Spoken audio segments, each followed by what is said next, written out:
Šodien es gribu parunāt un pastāstīt jums drusītiņu par materiāliem, par to, ko mēs skavojam un lietas, ko var saskavot. Tātad ir ļoti daudz dažādas lietas, kā jau es minēju visos iepriekšējos video. Arī šeit mēs piedāvājam skavot daudz un dažādas iespējas, skavošanas iespējas. Tātad. Kā viens no variantiem, es jums parādīšu, ir diezgan bieza grāmata, var teikt. Un kā redzat, šeit mums viņa ir saskavota. Mēs skavojam.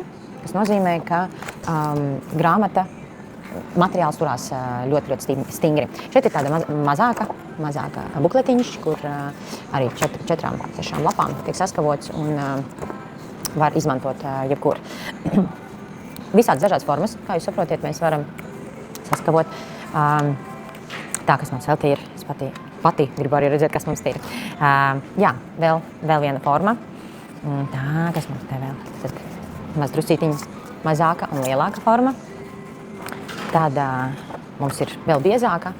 Tad to visu mēs skavojam, piedodam, tā teikt, grāmatām un visam pārējiem,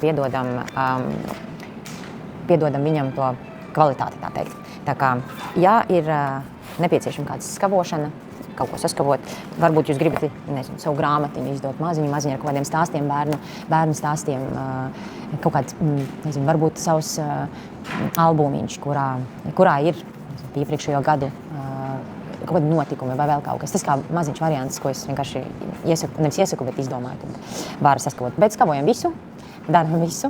Un, ja nu ir ideja, droši griežamies, mēs ar visu palīdzēsim.